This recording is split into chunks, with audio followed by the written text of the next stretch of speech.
Everyone got gifts but me. Ivy laughed. Oh, we must have misplaced yours. They expected silence. I smiled. That's okay, here's what I got myself. The room froze when they saw it. My name is Audrey, 33 years old, and I am the black sheep of a family that worships money above blood. For years I played the role of the failure, the dropout, the disappointment just to survive their toxicity. But this Christmas in Aspen was going to be different. This was the year the sheep became the wolf. Before I continue this story, let me know where you are watching from in the comments below. Hit like and subscribe if you have ever had to stand up to family who underestimated your worth. We were gathered in the main dining hall of a $10 million chalet in Aspen, Colorado. Outside, a blizzard was burying the mountains in white, but inside the fire was roaring, and the room smelled of roasted duck and expensive perfume. My mother, Pamela, stood at the head of the table holding a champagne glass. She looked like royalty in her velvet dress, but her eyes were cold as ice.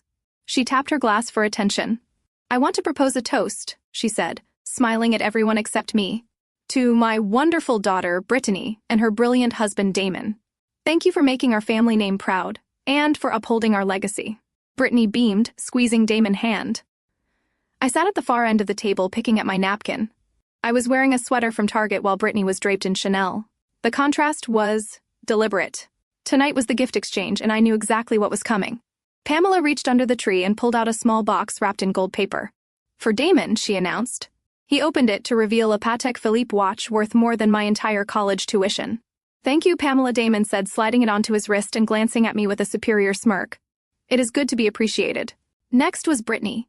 My mother handed her a small, heavy box. Brittany screamed before she even opened it.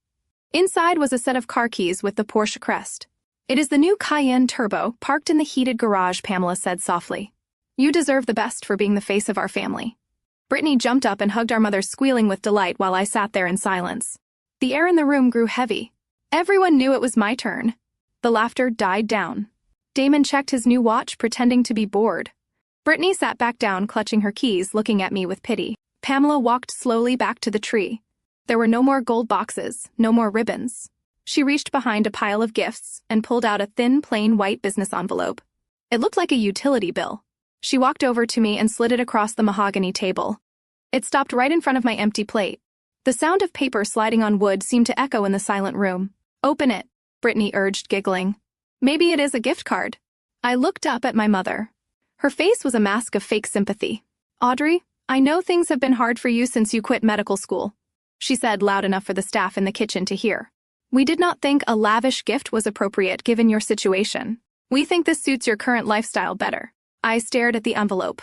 I could feel the heat rising in my cheeks, not from shame, but from a cold, burning anger. They thought I was broke. They thought I was helpless. I reached out and touched the paper. It was light, flimsy, just like their love for me. I tore it open slowly. Inside, there was no check, no cash. Just a single sheet of paper with a breakdown of costs. $400 for groceries, $200 for utilities. It was an invoice for my existence at their Christmas dinner. My hands trembled slightly as I pulled the single sheet of paper from the envelope.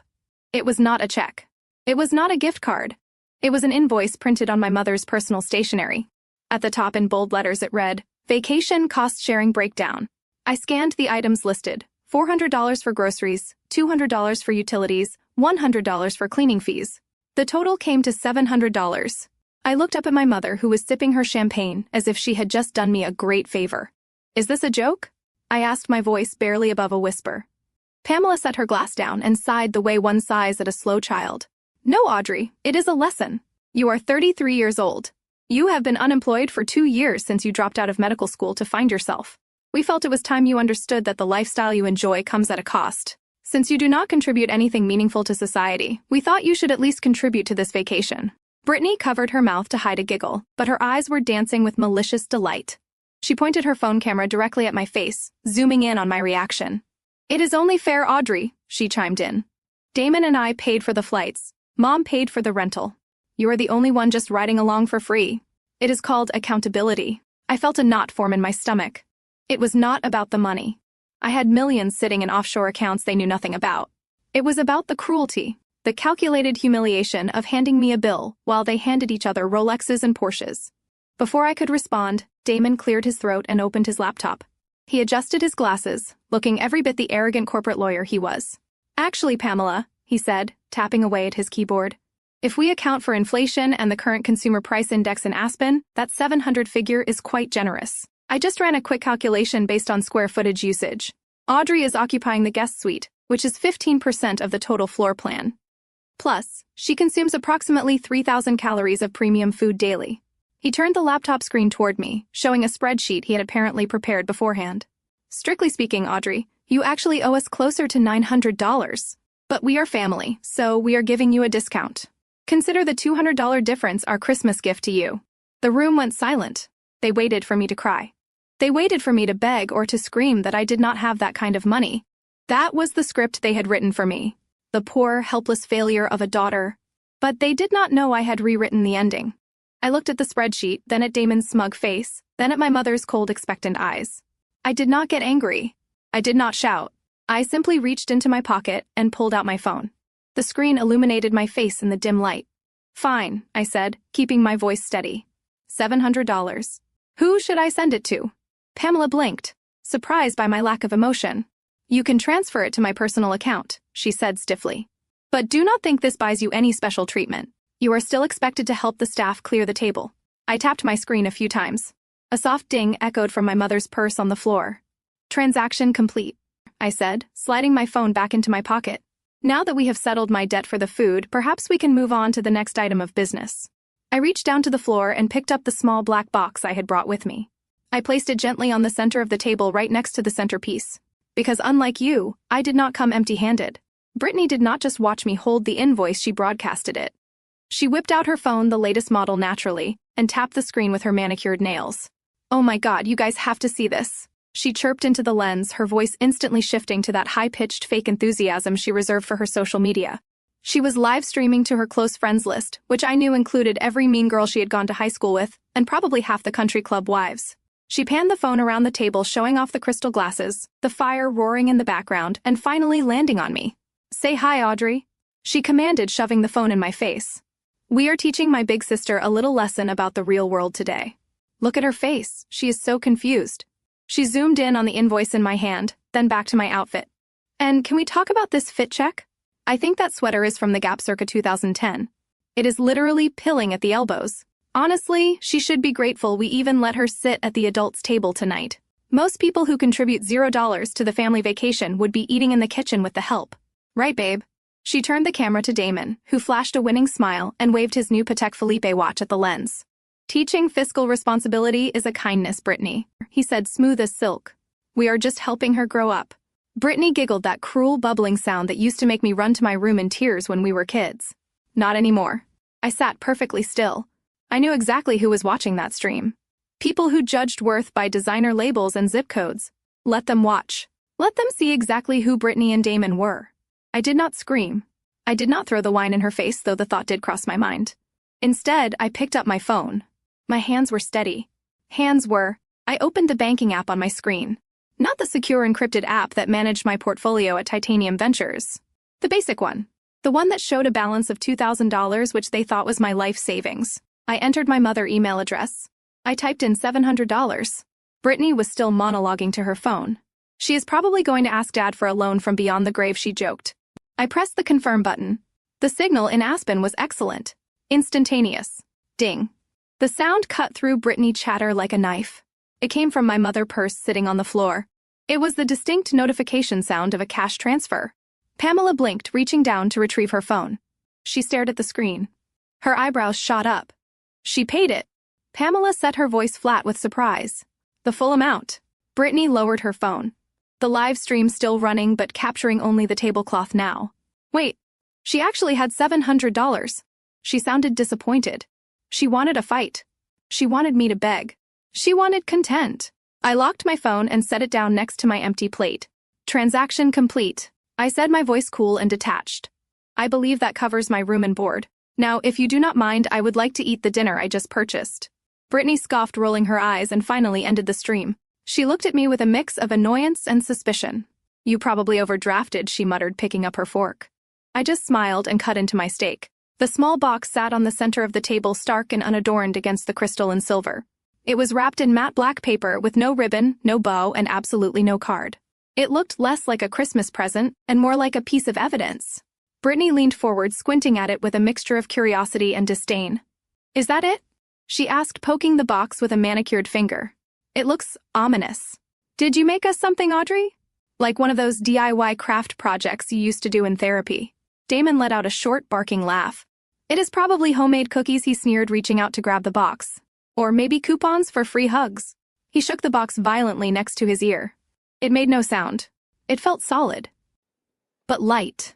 Whatever it is definitely not in the same tax bracket as a Porsche or a Patek Philippe. He made a motion as if to toss it over his shoulder toward the trash can in the corner of the room. Let us save ourselves the disappointment and clear the table for dessert. I did not flinch. I did not reach out to stop him. I simply watched them play out the roles I knew they would play. But before Damon could release the box, Pamela spoke up. Her voice was sharp, cutting through the malevolence like a whip. Damon, put it down, she commanded. We are not savages. We will accept the gift with grace, regardless of its value. It is the thought that counts after all, even if the thought is minimal.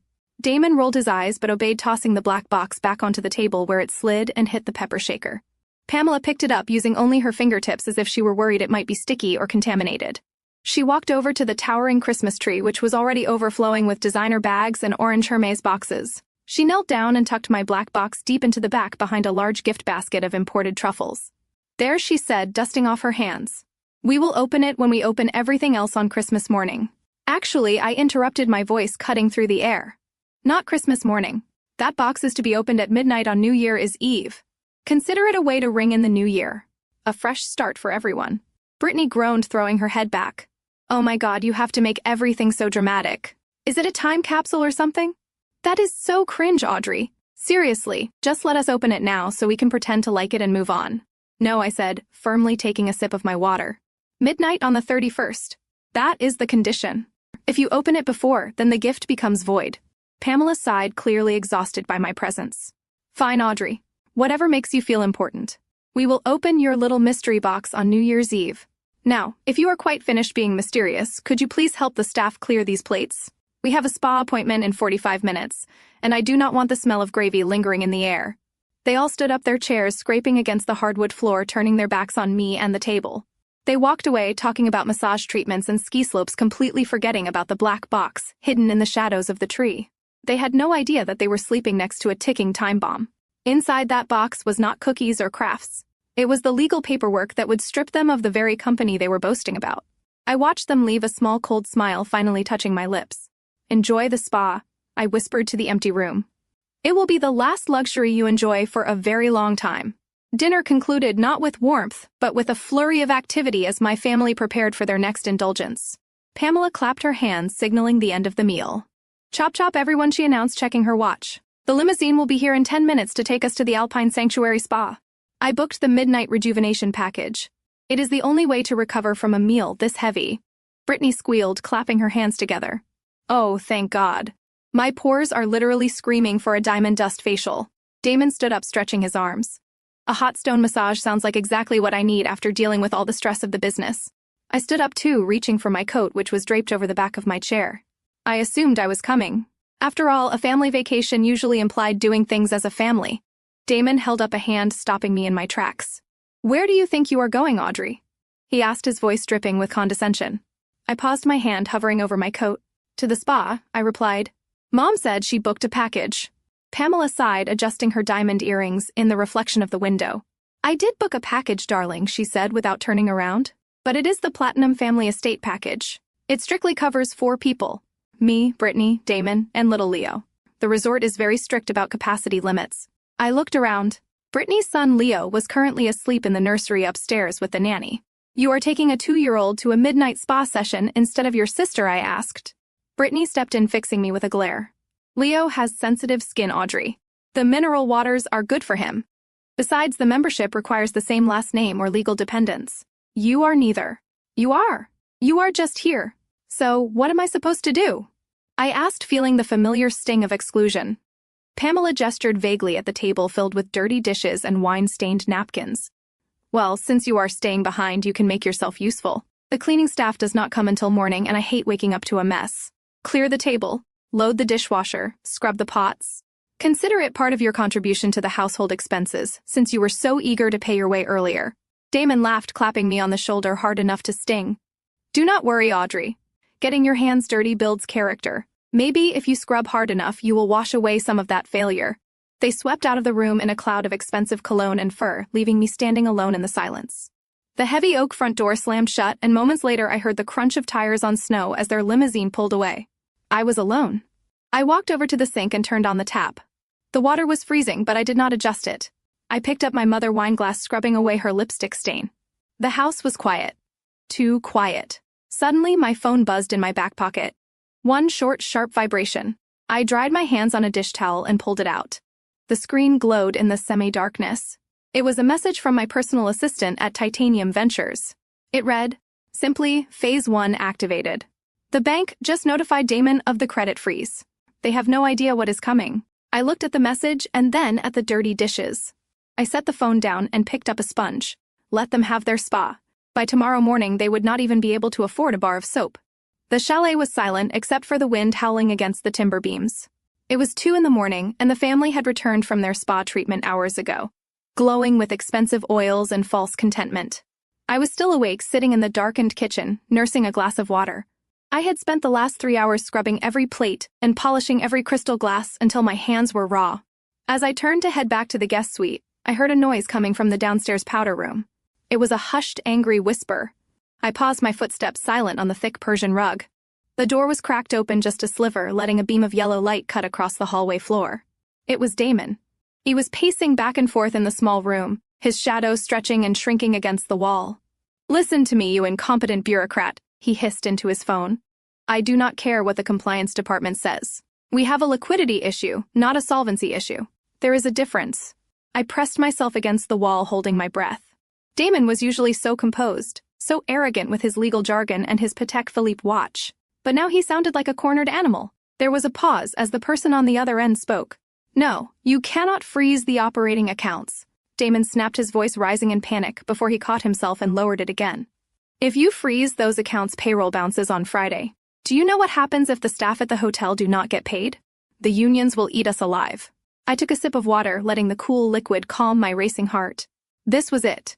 Phase 1 was working faster than I anticipated. My team at Titanium Ventures had obviously executed the credit freeze I ordered. "Look, just give me 48 hours. Damon pleaded, desperation seeping into his tone. "I am in Aspen right now. I am working on a solution. I have assets I can liquidate. Just do not send the default notice to the main office. My mother-in-law is the registered agent. If she sees that letter..." He stopped listening again. Then he slammed his hand against the marble vanity. $5 million is nothing, he lied through his teeth. "The company is valued at $50 million. We are good for it. I just need time to move some capital around. $5 million. The number hung in the air. I knew things were bad, but I did not realize they were underwater by $5 million. And the worst part was not the debt itself. It was the deception. Pamela and Brittany were sleeping upstairs, dreaming of their perfect life, believing they were royalty. Meanwhile, Damon was down here fighting off the executioner while pretending everything was fine. He was protecting his ego, not the family. He knew if Pamela found out he had run the company into the ground, she would cut him off before he could say alimony. I watched as he ran a hand over his face, looking exhausted and terrified. He ended the call without saying goodbye. I slipped away into the shadows, moving silently up the stairs before he could open the door. I went back to my room and lay in bed staring at the ceiling. Damon thought he had 48 hours to fix this. He was wrong. He did not even have until sunrise. The sun had barely risen over the snow-capped peaks of Aspen when I found Damon waiting for me in the kitchen. He was wearing his cashmere robe and holding 2 mugs of coffee. The panic I had witnessed the night before was completely gone, replaced by a veneer of brotherly concern that made my skin crawl. "Good morning, Audrey," he said, offering me a mug. "I made you a latte oat milk just the way you like it." I took the mug, eyeing him suspiciously. Damon never did anything without a motive. "Thank you," I said cautiously, taking a sip. "To what do I owe the pleasure?" He leaned against the marble island, crossing his ankles. "I have been thinking about you, Audrey, about what Mom said at dinner last night. It was harsh. But you know she only wants what is best for you. I want to help you too." I stayed silent, waiting for the other shoe to drop. He pulled a folder from the counter. It was not the invoice this time. It was a legal document. "I know Dad left you that small trust fund," he continued, his voice dropping to a confidential whisper. $200,000, right? "It is sitting in a low-yield savings account doing absolutely nothing. Inflation is eating it alive. As your brother-in-law and a financial expert, I hate to see you losing money. I want to help you manage it. I set my mug down. You want to manage my trust fund? I asked, widening my eyes in mock innocence. But Damon, I thought you said I was bad with money. Wouldn't it be safer in the bank? He laughed a short condescending sound. That is exactly why you need me. The markets are volatile, Audrey. You need sophisticated management. I can roll that money into one of my high-performing equity funds. I can double it in a year. You would not have to worry about invoices for dinner ever again. Just sign this power of attorney and I will handle everything. He slid the document toward me along with a gold pen. I picked up the paper pretending to read it. It was a standard transfer of assets granting him full control. He wanted to liquidate my inheritance to plug the hole in his sinking company. So, this is like a mutual fund, I asked, looking up at him blankly. Like the ones they advertise on TV. Damon sighed, his patience already fraying. No, Audrey, it is much more complex than that. It is an exclusive vehicle for accredited investors. You would not understand the technicalities. Just know that I am doing you a huge favor. But what about the risk, I pressed, putting on my most confused expression? If the market crashes, do I lose everything? Or is it insured like the bank? He slammed his hand down on the counter just a fraction too hard. The mask slipped. Jesus, Audrey, stop asking stupid questions. Do you want to be poor forever? Do you want to be the pathetic sister who cannot pay for her own dinner? I am offering you a lifeline. Sign the damn paper. I looked at his flushed face, the vein throbbing in his temple. He was desperate. He needed my 200 grand to buy himself another day of life. I pushed the paper back toward him. I think I will stick with the bank, I said calmly. I like knowing exactly where my money is. Damon stared at me, his eyes cold and venomous. You are making a mistake, he hissed, grabbing the folder. A huge mistake. When you come crawling to me for a loan, do not expect any mercy. He stormed out of the kitchen, leaving his latte untouched. I watched him go, smiling into my cup. He was right about one thing. Someone was making a huge mistake. But it was not me. Damon moved faster than I expected, blocking the archway between the kitchen and the living room. His friendly brother-in-law act had evaporated completely, leaving behind the ruthless litigator who destroyed lives for a living. You think you have a choice here, Audrey? He said, his voice low and dangerous. You think you can just walk away with that money while this family bleeds? I stopped clutching the edge of the granite counter. The air in the kitchen suddenly felt very thin. I am not asking you anymore. He continued stepping closer, until I could smell the stale coffee on his breath. I am telling you, if you do not sign that power of attorney voluntarily, I will file a petition with the probate court first thing tomorrow morning. Do you know what a conservatorship is, Audrey? I stared at him, my heart pounding against my ribs. He was actually threatening to lock me away. You would not dare, I whispered. Try me, he sneered. It would be so easy. I can paint a very convincing picture for a judge. A 33-year-old woman who dropped out of medical school due to a mental breakdown. A woman who has been unemployed for 2 years living off her mother charity. A woman who shows signs of irrational behavior and financial incompetence. I have friends on the bench, Audrey. Friends who owe me favors. All I need is one signature from a doctor, and I know plenty of those too. We can have you declared mentally incapacitated before you even finish packing your bags. He paused, letting the weight of his threat sink in. He was weaponizing my lowest moments against me. The time I took off to grieve my father, he was twisting it into a diagnosis of insanity. Once I have conservatorship, I will control everything, he said, his eyes gleaming with triumph. Your bank accounts, your medical decisions, even your freedom to travel. I will be your legal guardian, and I will liquidate that trust fund to save my company whether you like it or not. But that is illegal, I stammered, playing the part of the terrified victim perfectly. You cannot just take away my rights because you need money. Damon laughed, a cold, hard sound that echoed off the high ceilings. Oh, grow up, Audrey. Stop living in a fairy tale. In America, the law protects the people with money, not unemployed failures like you. The law is a weapon, and I am holding the gun. He straightened his robe, looking down at me with absolute contempt. I will leave the papers on the dining table. You have until dinner to sign them. If they are not signed by the time we sit down to eat, I am making the call. Do not test me. He turned and walked away, leaving me alone in the kitchen. My hands were shaking, but not from fear.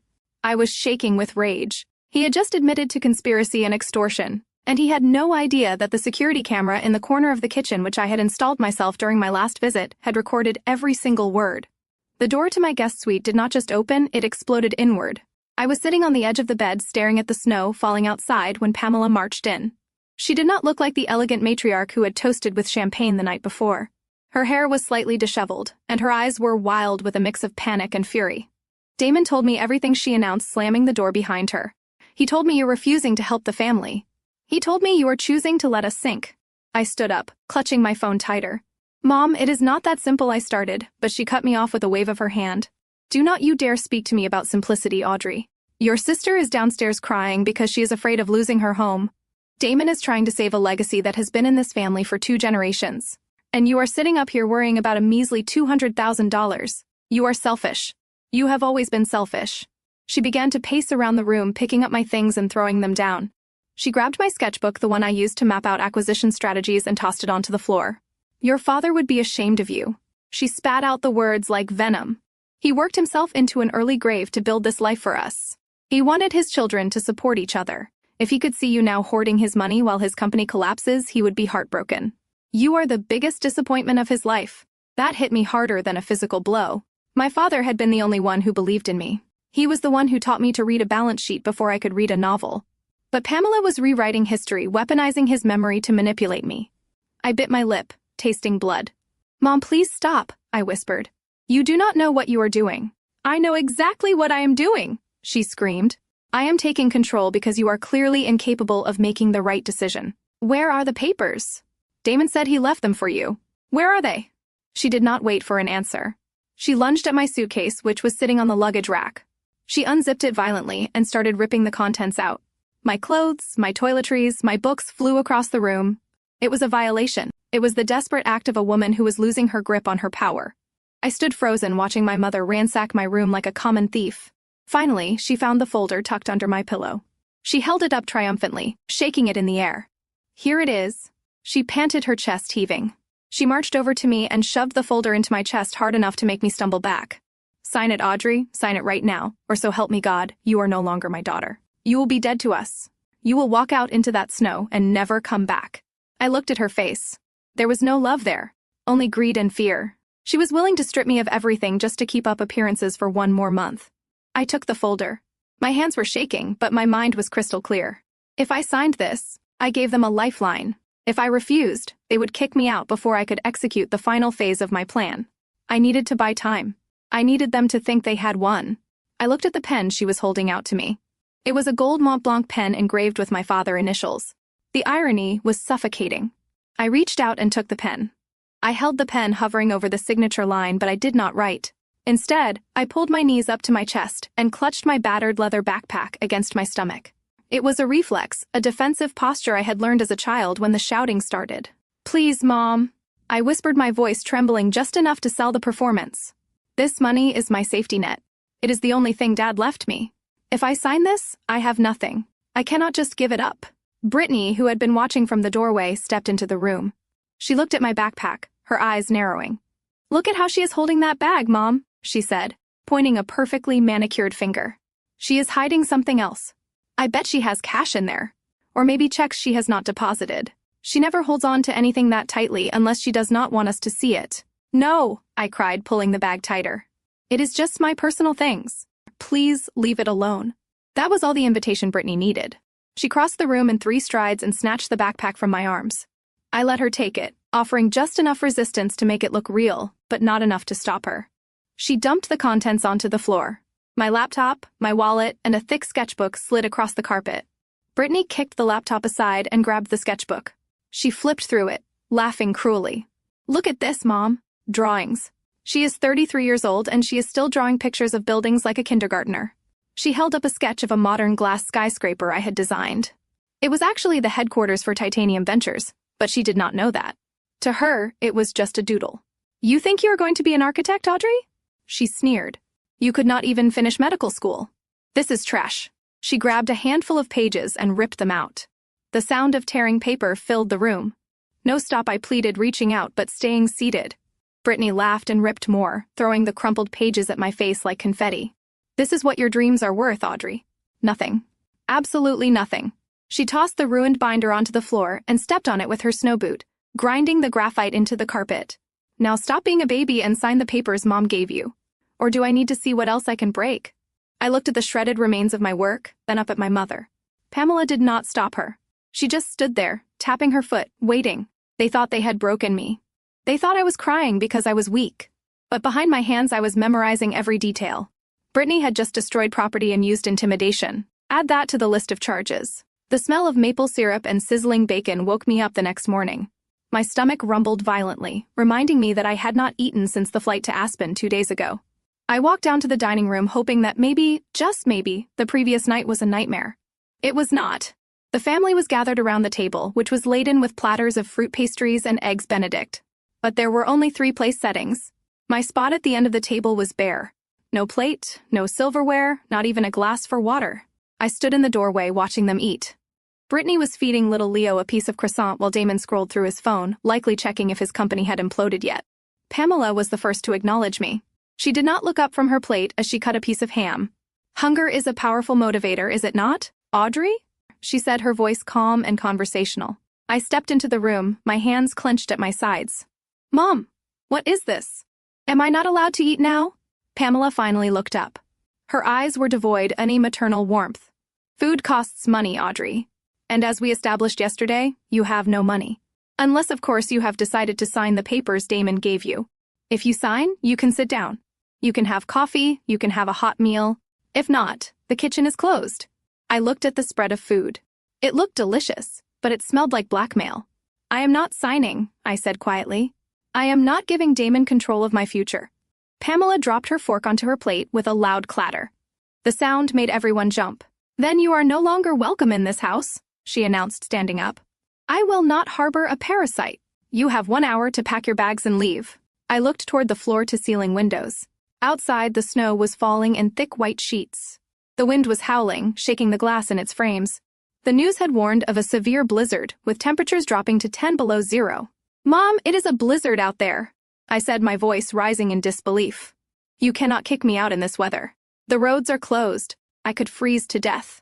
Pamela picked up her napkin and dabbed the corner of her mouth gracefully.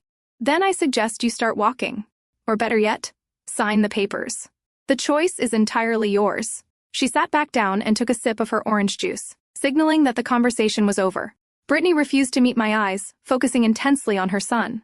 Damon just smirked, enjoying the show. They were gambling with my life. They thought the fear of the cold would break me. They did not know that I had already arranged for a private car to be waiting down the road. I turned on my heel and walked out of the dining room. I would leave, but I would not be the one freezing. I stopped with my hand on the brass doorknob. The cold radiating from the glass was already seeping into my bones. I turned around slowly. Fine, I said, my voice cracking just enough to sound defeated. I will sign. The tension in the room broke instantly. Damon clapped his hands together, a predatory grin spreading across his face. I knew you would see reason, Audrey. Come back and sit down. The eggs are getting cold. I walked back to the table, moving like a person marching to the gallows. I sat down in my empty chair. Damon slid the papers across the polished wood along with the gold Mont Blanc pen. Right there at the bottom, he instructed, tapping the X with his finger, and initialed the first 2 pages. I picked up the pen. It felt heavy in my hand. I looked at the clauses. Full power of attorney. Unrestricted access. It was highway robbery disguised as legal jargon. I glanced at the camera lens on Brittany's phone, which was still recording my humiliation. Good. I wanted witnesses. I pressed the nib to the paper. But instead of my careful practice signature, I scribbled a jagged, illegible mess. It looked more like a seismograph of an earthquake than a name. I did the same on the initials. A quick, angry scratch. There, I said, dropping the pen. Happy now. Damon snatched the papers up before the ink was even dry. He did not even check the signature. He was too blinded by greed and the $5 million hole in his balance sheet. Perfect, he said, sliding the documents into his leather portfolio. You made the right choice, Audrey. You just saved your future. Pamela signaled to the kitchen staff. Bring Miss Audrey a plate. She ordered, her voice returning to its usual haughty cadence. And a fresh pot of coffee. We are a family after all. We take care of each other. I watched Damon rush out of the room, phone already to his ear, eager to wire my inheritance into his failing accounts. He thought he had just won the lottery. He thought he had stripped me of my only asset. He had no idea what he had actually done. By forcing me to sign under duress and accepting a signature that did not match my bank records, he had just committed felony bank fraud. And since the bank he was trying to pay off was owned by me, he had just handed me the final nail for his coffin. I took a bite of the eggs Benedict. They were cold, but they tasted like victory. He had just signed his own death warrant, and he did not even know it. The ink on the fraudulent documents was barely dry when the universe decided to balance the scales.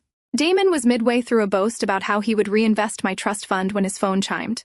It was a sharp, aggressive sound that cut through the murmur of conversation. He pulled it out of his pocket, casually expecting another congratulatory text from a colleague or perhaps a notification from his bank.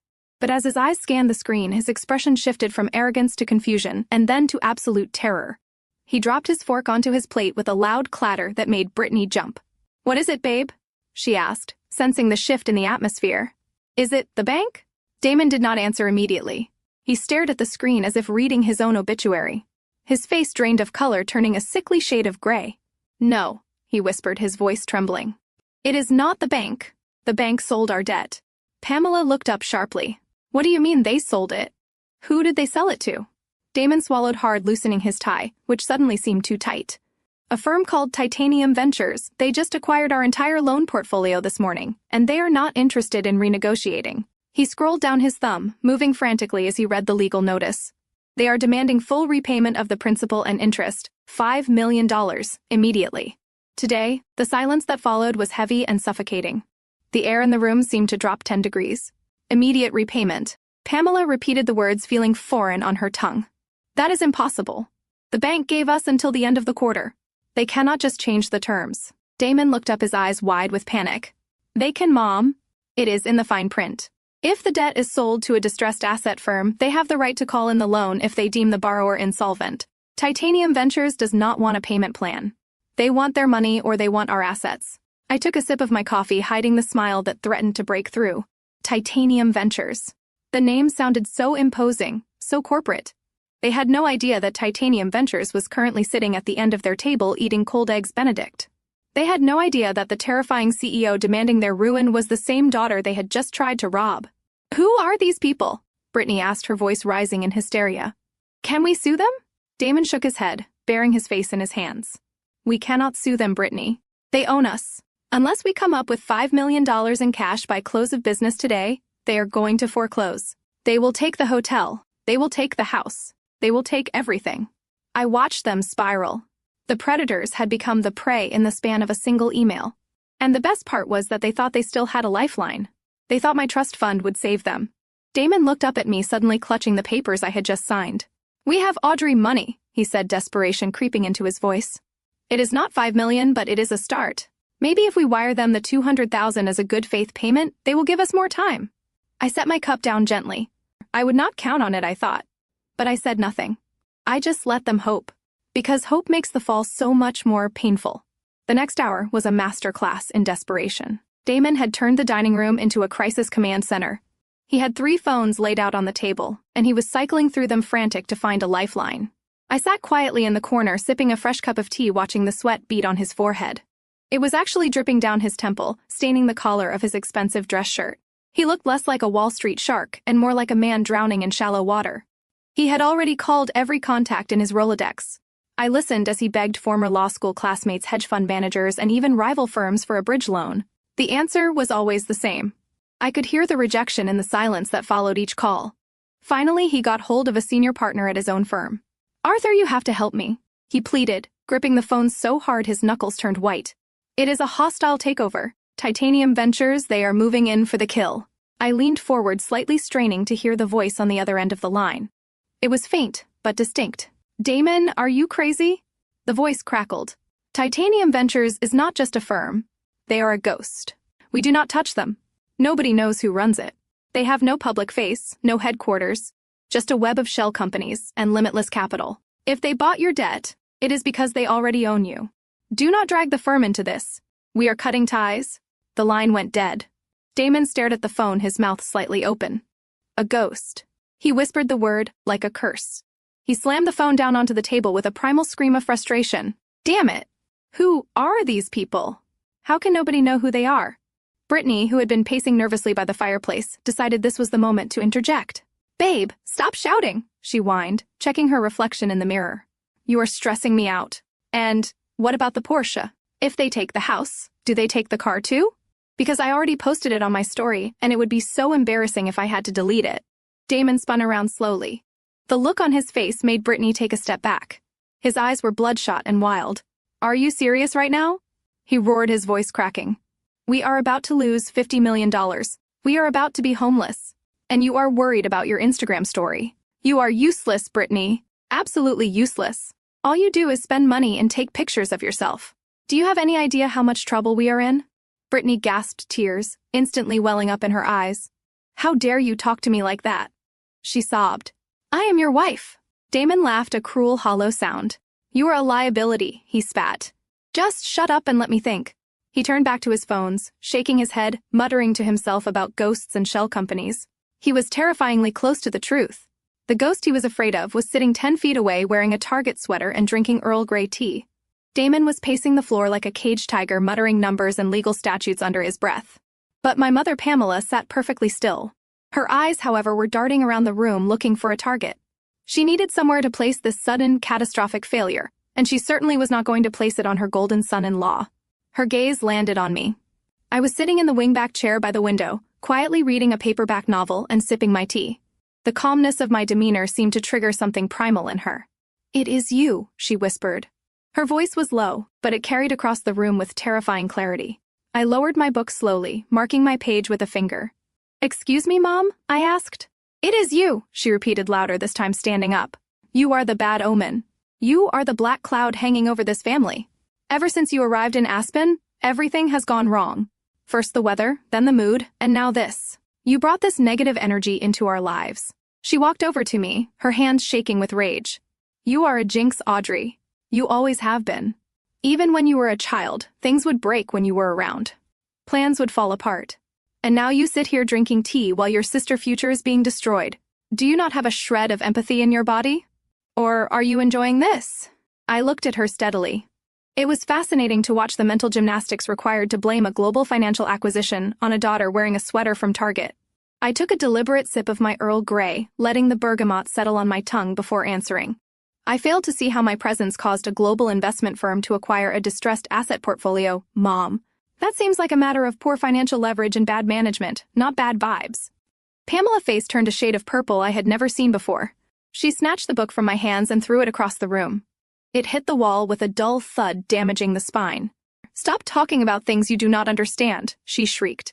You are poison, Audrey. You infect everything you touch. You are the reason your father died early because you stressed him out with your failures. And now you are the reason we are losing this house. The accusation about my father was a low blow even for her, but I did not flinch. I did not give her the satisfaction of a tear. I simply stood up, brushing an imaginary speck of dust from my pants. If my presence is so destructive, I will remove myself to the library, I said calmly.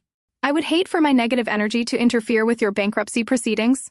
I walked past Damon, who was too busy weeping into his hands to notice me. I climbed the stairs, listening to my mother screaming at the empty air.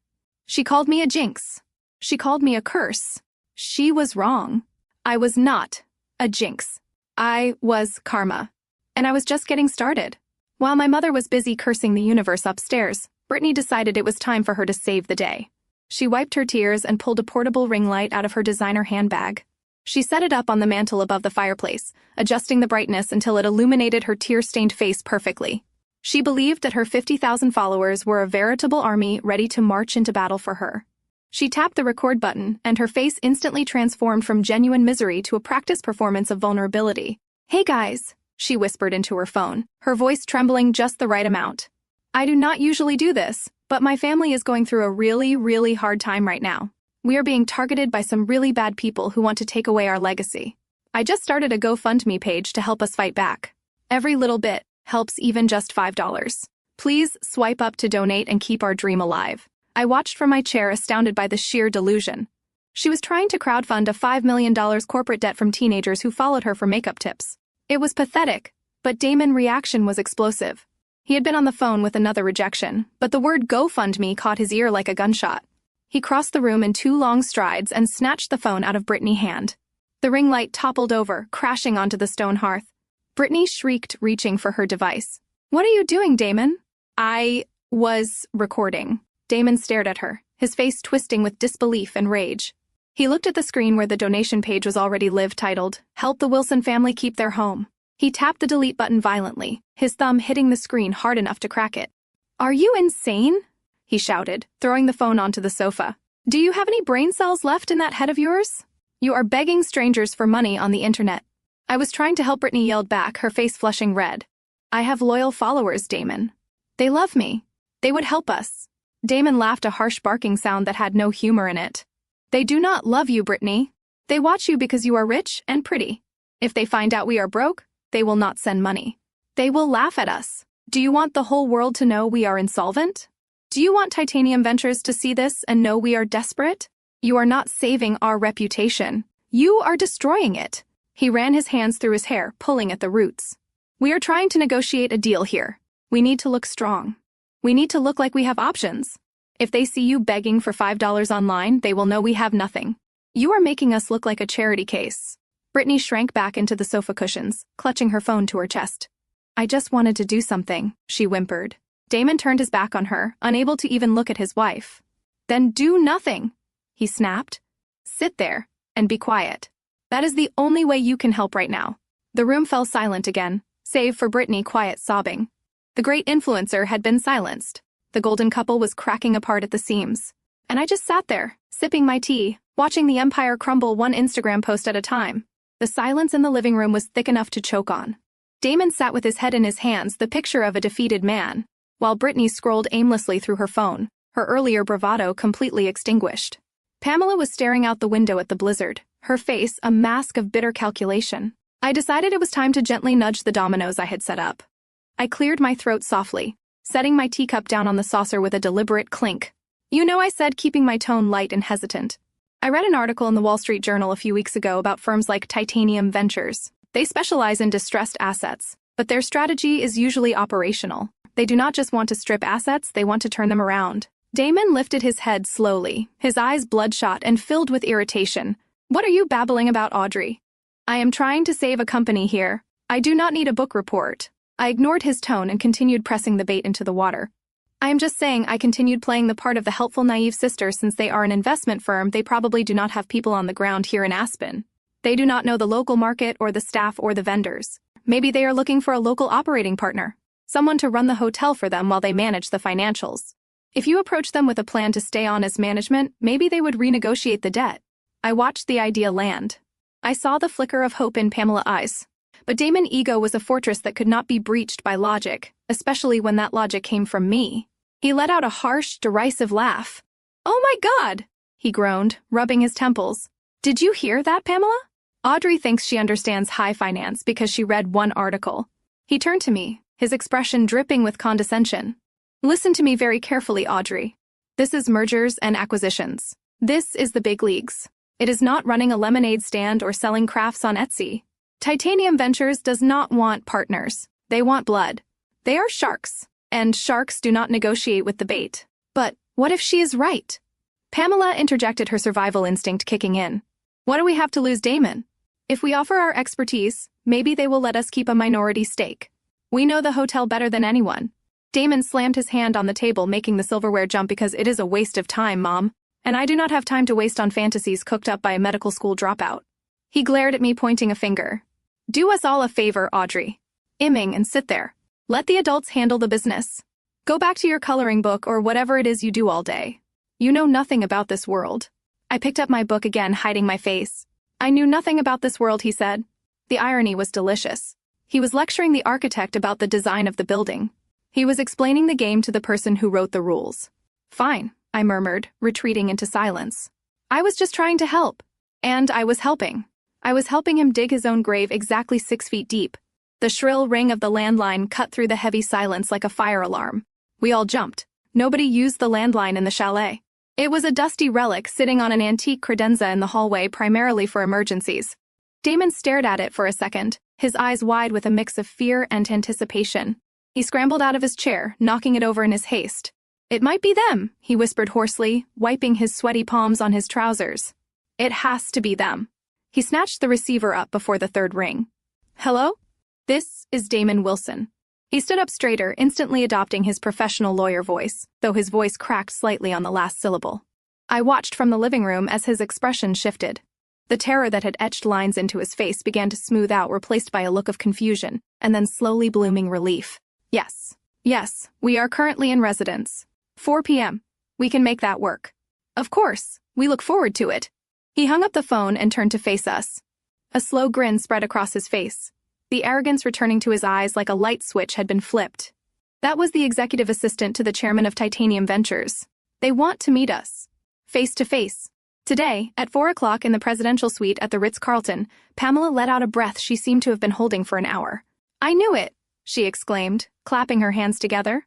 "I knew they would not just foreclose on a family like ours without a conversation. They realize the value of the Wilson name. They want to negotiate Damon. They probably want to keep us on as consultants to manage the transition.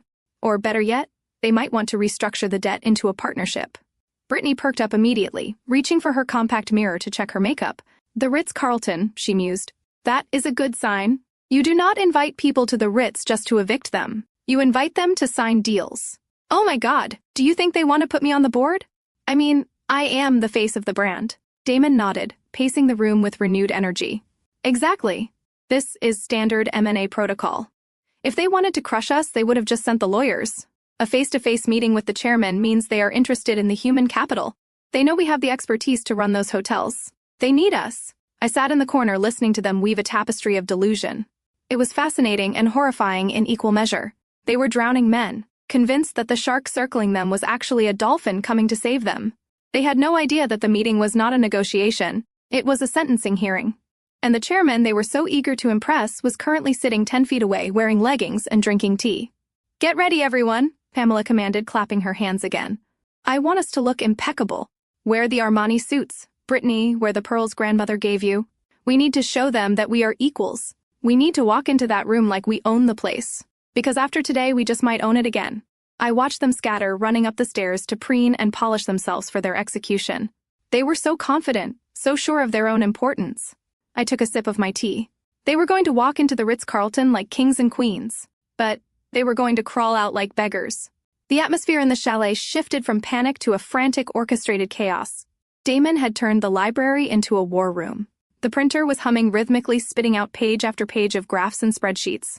I stood in the doorway watching him collate the documents into leather-bound binders.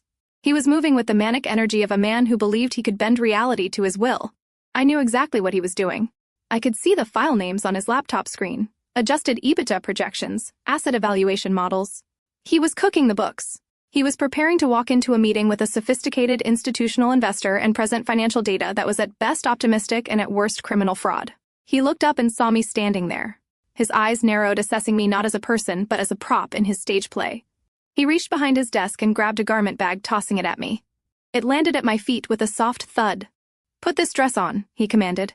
"It is a black sheath dress, conservative, boring, invisible. I want you to look professional, but I do not want you to draw focus." I picked up the bag. "Why am I coming?" I asked. "I thought I was a jinx." Damon stood up, buttoning his suit jacket. "You are a jinx, Audrey, but you are also a Wilson. Or at least you have the last name. We need to present a united front. Family businesses appeal to these private equity types. It makes us look stable, legacy-oriented. I want them to see 3 generations of Wilson standing together to save our heritage." He walked over to me, stopping just inside my personal space. He adjusted his cufflinks, looking down at me with a sneer. "But let us be very clear about your role today. You are not there to offer opinions. You are not there to ask questions. You are there to sit in the corner, take notes if asked, and pour water if the pictures run low. Essentially, you are a gloried secretary. Do you understand?" He leaned in closer, his voice dropping to a harsh whisper. "Don't say anything.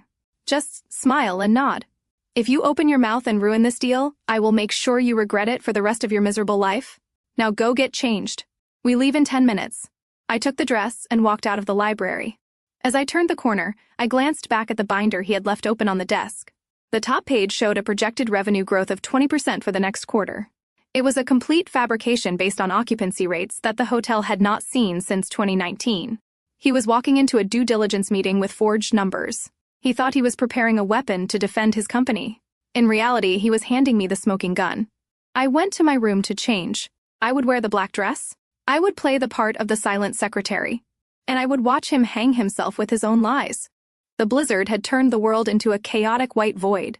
As we stepped out of the chalet, the wind howled like a wounded animal, stinging my exposed skin, even through my coat. A black Cadillac Escalade was waiting in the driveway, its engine idling, sending plumes of exhaust into the freezing air. It looked like a hearse. Damon was already in a state of high agitation, barking orders at the driver to keep the heat running. He turned to me and shoved his heavy leather briefcase into my chest. It hit me with a thud, knocking the breath out of me. "Hold this," he commanded, his eyes wild. "And Do not put it on the floor, the heater vents might damage the bindings. Just hold it on your lap and do not wrinkle the documents inside. That is the future of this family you are holding. I gripped the handle, feeling the weight of his fraud in my hands. I climbed into the front passenger seat while Damon, Pamela, and Brittany piled into the back. The hierarchy was clear. They were the executives. I was the help. The car pulled away from the chalet, sliding slightly on the ice before the snow tires found purchase. Inside the vehicle, the atmosphere was suffocating. The smell of expensive leather mixed with the sharp metallic scent of fear coming from the back seat. Damon was rehearsing his pitch, muttering key phrases under his breath. Synergy. Operational excellence. Legacy branding. He sounded like a broken record trying to convince himself as much as the invisible investors. Pamela was checking her reflection in the rearview mirror, smoothing her hair. Do I look authoritative? She asked no one in particular. I want them to know they are dealing with a matriarch, not just a shareholder. You look perfect, Mom. Brittany chirped, though her voice was shaking. You look rich. That is all that matters, right? I sat silently in the front, staring out at the passing pine trees which looked like ghosts in the snow. The briefcase was heavy on my knees. Underneath its bulk, I slid my phone out of my pocket. I kept it low, hidden from the rearview mirror. I opened the encrypted messaging app I used to communicate with my team. My thumb hovered over the screen. I could hear Damon in the back lecturing Brittany on how to shake hands properly.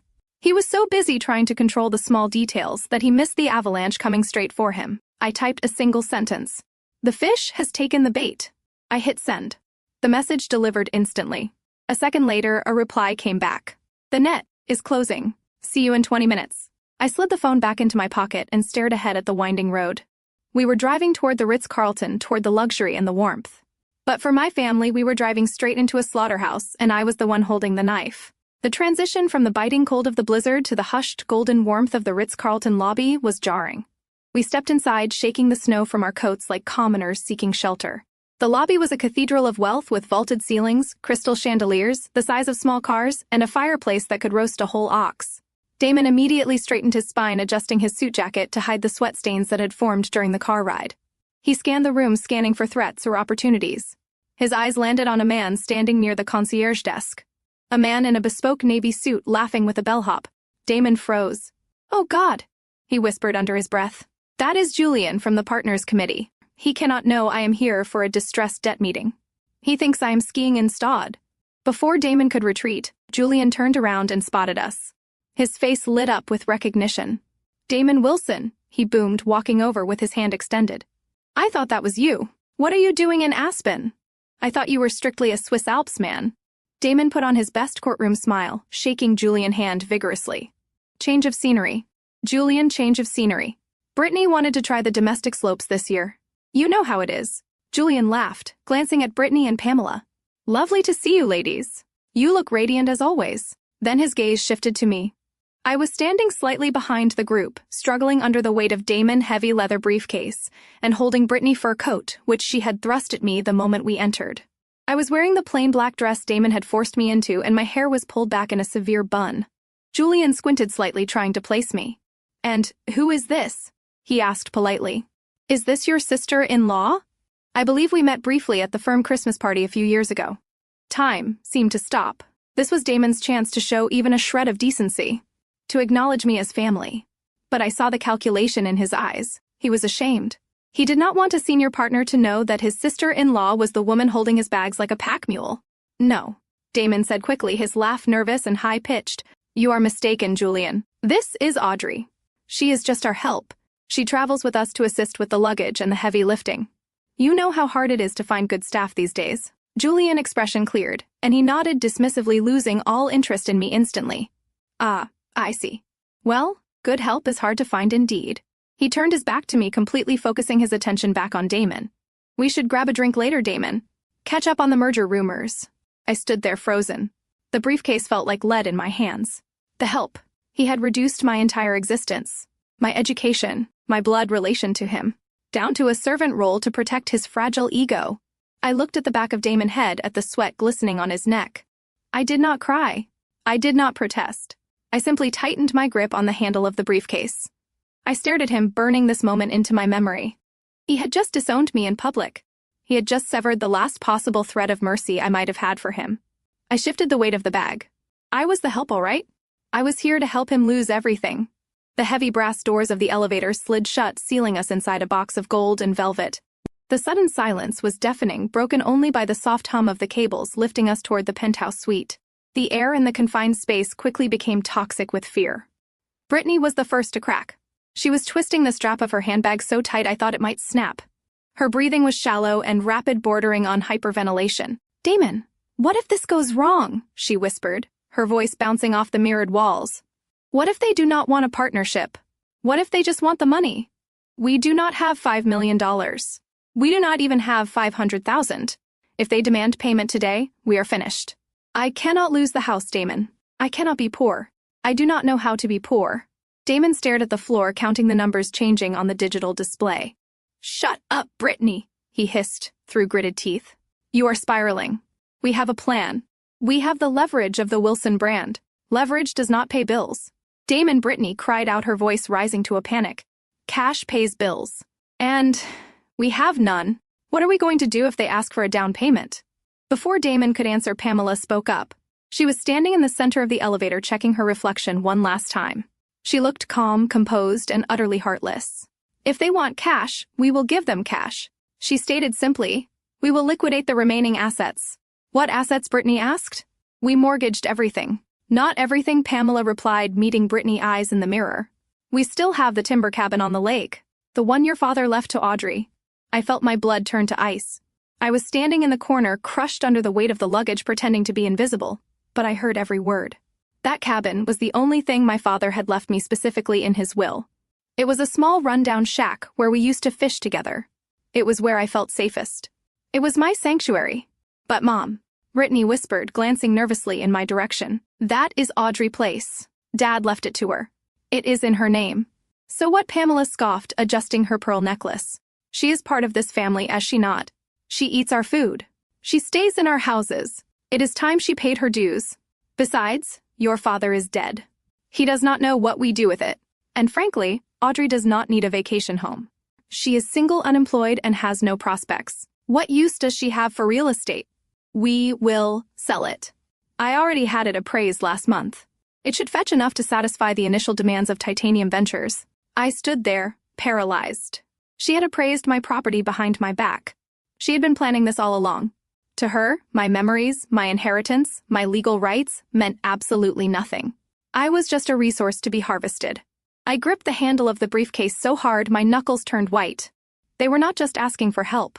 They were planning to strip me bare. The elevator dinged, signaling our arrival at the penthouse. The doors opened, revealing a lavish hallway. Pamela stepped out first, head held high. "Come along, everyone," she commanded. "Let us go save our empire." I followed them, dragging their heavy bags. Yes, I thought. Let us go save the empire. Just not yours. We stood before the massive double doors of the presidential suite. They were made of dark, polished mahogany and looked like the gates to a fortress.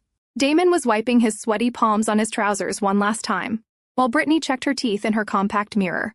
I stood a few paces back, holding the briefcase, and the coats feeling less like a person and more like a piece of luggage. Just as Damon reached for the handle, Pamela reached out and grabbed his wrist. "Wait," she commanded. She turned slowly to face me. She looked me up and down, her eyes critical and cold. She reached out and straightened the collar of my cheap black dress, but it was not a gesture of affection. It was the way a manager fixes a crooked display before a health inspection. "Audrey, I want to make something very clear before we walk into this room," she said, her voice low and even. "We are about to close a deal that will elevate this family to a new level of wealth and influence. We will be global players." She took a step closer, invading my personal space. "And frankly, you do not fit into that future. A 33-year-old dropout with no ambition and no assets is not the image we want to project. So after this meeting concludes, after you have served your purpose today, I want you to leave. I want you to cut ties with us completely. Do not come to Christmas next year. Do not call us for money.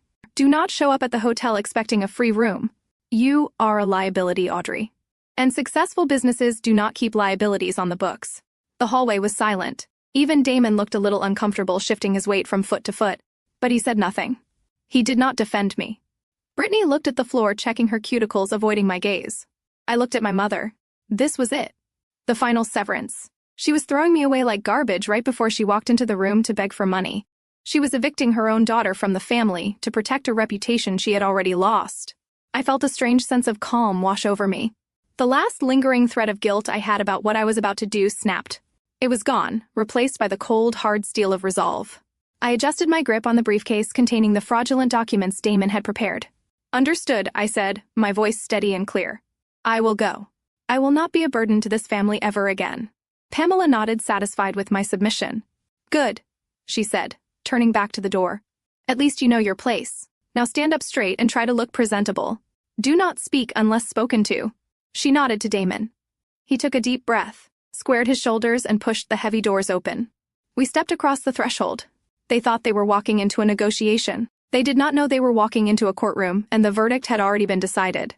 The heavy doors swung open, revealing a conference room that smelled of old money and ruthless efficiency. The panoramic windows offered a breathtaking view of the snowstorm raging over the Rockies, but inside the air was still and sterile. At the center of the room sat a massive glass table. Two men in charcoal gray suits sat on one side, their hands folded over pristine legal pads. They did not stand up when we entered. They did not smile. They looked like undertakers waiting for a body. But it was the chair at the head of the table that drew every eye. It was a high-backed executive leather chair, and it was turned away from us, facing the window. The person sitting in it was hidden completely from view, only a wisp of steam from a coffee cup rising above the headrest, suggesting a presence. The silence in the room was absolute, broken only by the click of Pamela heels on the marble floor. Damon cleared his throat, adjusting his tie nervously. "Good afternoon, gentlemen," he said, his voice echoing slightly in the vast space. "I am Damon Wilson. This is my mother-in-law, Pamela Wilson, and my wife, Brittany. We are the executive team behind the Wilson Hospitality Group." He gestured vaguely to me standing in the back by the door. "And this is our assistant." The two lawyers nodded once in unison, but remained silent. They gestured to the empty chairs opposite them. We sat down. The leather was cold against my legs.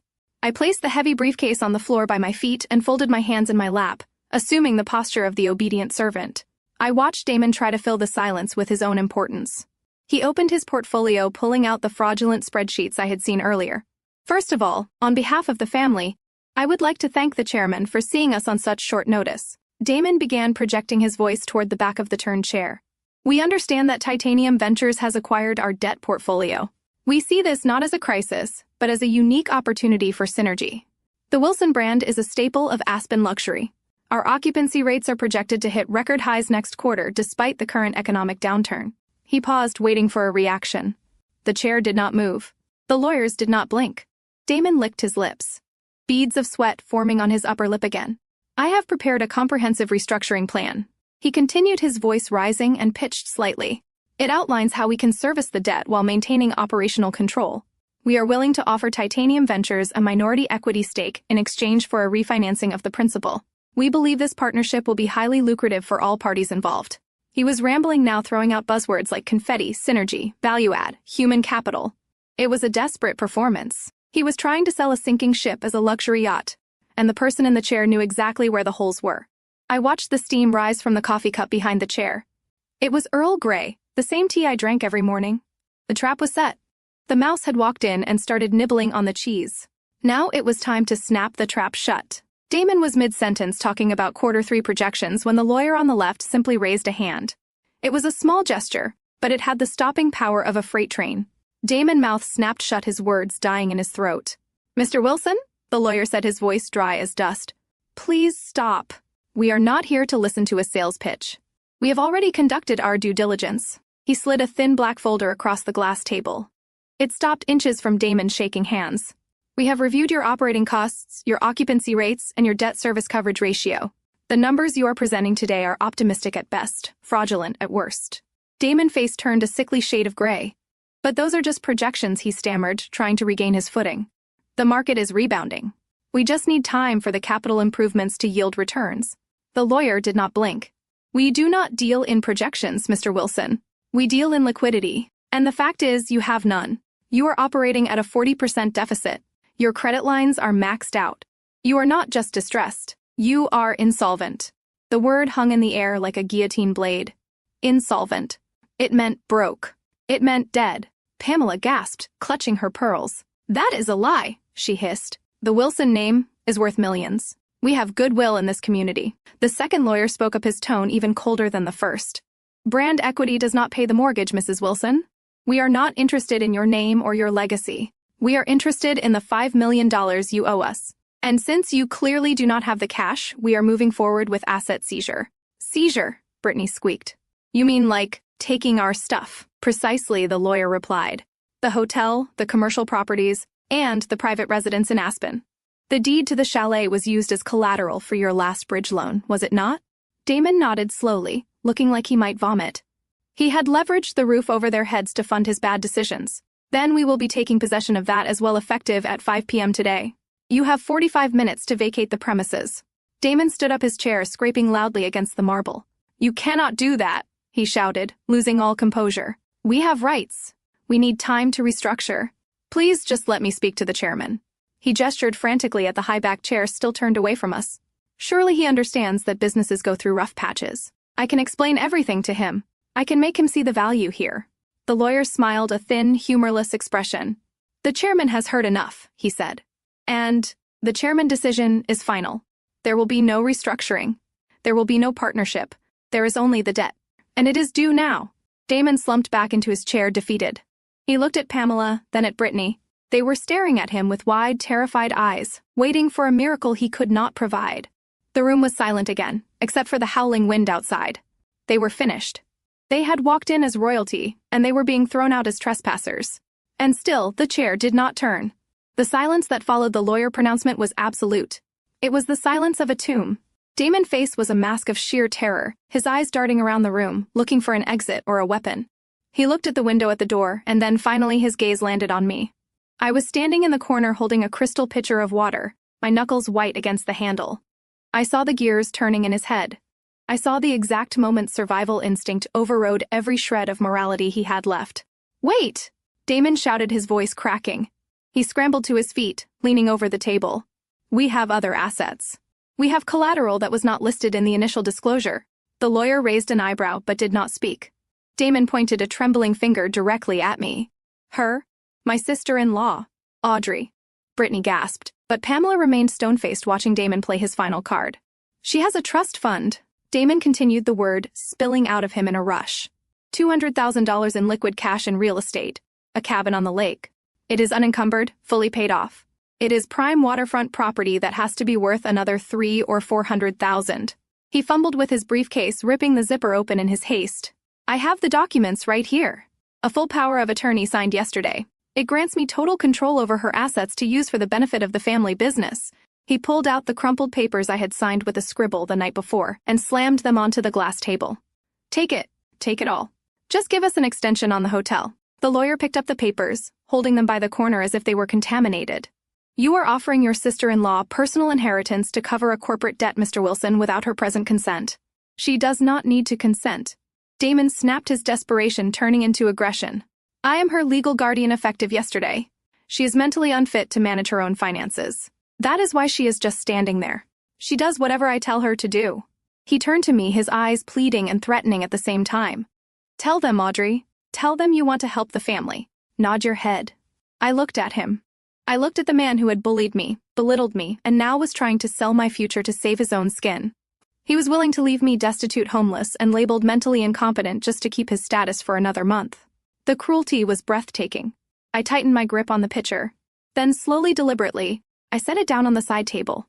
The clink of crystal against wood rang out clearly in the room. I did not nod. I did not look down. I straightened my spine, shaking out the tension in my shoulders. I stepped out of the shadows and walked toward the empty chair at the head of the table. Damon's eyes widened in confusion. What are you doing? He hissed. Sit down. You are embarrassing us. I ignored him. I walked past the lawyers, who lowered their heads in respect as I passed. I walked past my mother, whose jaw was beginning to drop. I walked straight to the high-backed leather chair, the chair of the chairman, the chair of the person who owned their debt. And I stood behind it, my hand resting on the leather headrest. I stood behind the massive leather chair, my hand resting on the headrest. The leather was cool and smooth under my palm. For years I had been the invisible daughter, the disappointment, the failure. I had fetched their coffee, cleaned their messes, and absorbed their insults like a sponge. But in that moment, standing at the head of the table, the weight of their judgment simply evaporated. I was no longer Audrey the dropout. I was the CEO of Titanium Ventures. And I was done hiding. Damon stared at me, his mouth agape. Confusion roared with fury on his face. What the hell do you think you are doing? He barked, his voice echoing off the glass walls. "Get away from there. That is the chairman's seat. You are going to get us thrown out before we even start." He looked at the lawyers pleadingly. "I apologize for her behavior, gentlemen. She is obviously having an episode. Audrey, get back in the corner right now. Pick up the water pitcher and do your job." I ignored him completely. I smoothed the front of my cheap black dress. It was a garment intended to make me look like a servant, but now with my shoulders back and my chin high, it looked like battle armor. I walked around the side of the chair. The two lawyers who had been stone-faced throughout Damon desperate pitch immediately stood up.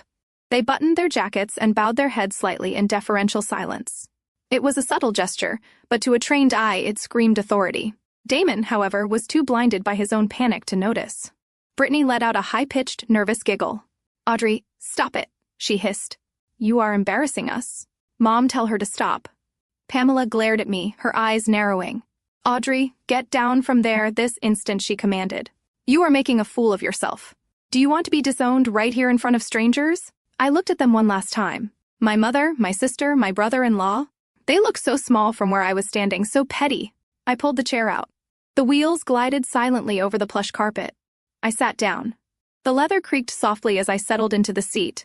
I placed my elbows on the glass table and interlaced my fingers, staring directly into Damon's eyes. The room went deathly quiet. Damon's face went from red to white in the span of a heartbeat. He looked at me, then at the lawyers who were still standing waiting for my signal, then back at me. The realization hit him like a physical blow. He staggered back, slightly gripping the edge of the table for support. "I think you are mistaken, Damon," I said, my voice calm and ice cold. "Your place is on the other side of the negotiating table. This seat is taken." The silence stretched until it hummed. Damon was staring at me like I had grown a second head. His mouth opened and closed like a fish on dry land, but no sound came out. It was Brittany who finally broke the spell. She let out a short, high-pitched giggle that sounded more like a hiccup. She looked around the room searching for someone to share the joke with, but nobody was laughing. "Audrey, seriously, stop it," she squeaked nervously, smoothing her skirt with trembling hands.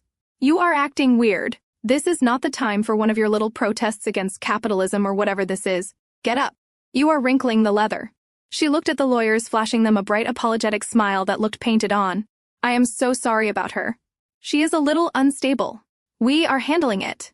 Just give us a second to get her under control." Pamela stepped forward, her face tight with suppressed rage. She reached out as if to grab my arm, but stopped short when one of the lawyers shifted his stance, blocking her path. "Audrey, get up this instant," she hissed. "You have humiliated us enough. Do you want to be arrested for trespassing? Get back to the corner and pour the water before I call security myself. You are ruining everything." I did not move. I did not even blink. I simply leaned back in the chair, interlacing my fingers on the cool glass surface of the table. I looked at my family standing there in their expensive clothes, looking small and pathetic. For the first time in my life, I was not looking up at them. I was looking down. They were shouting orders at a ghost, at a version of me that no longer existed. I turned my gaze to the man on my right, ignoring my mother completely. "Mr. Sterling," I said, my voice steady and authoritative. "Is the paperwork in order?" The lawyer straightened his tie and turned his body toward me, ignoring Damon and Pamela as if they were furniture. He bowed his head slightly, a gesture of genuine respect that he had never shown Damon. "Yes, Madam Chairman," he replied clearly, his voice carrying to every corner of the room. "The asset liquidation files are ready for your signature. We have also prepared the eviction notices as you instructed. The security team is on standby in the lobby to escort the previous owners off the premises once the meeting is concluded." The words hit the room like a physical blow. "Madam Chairman."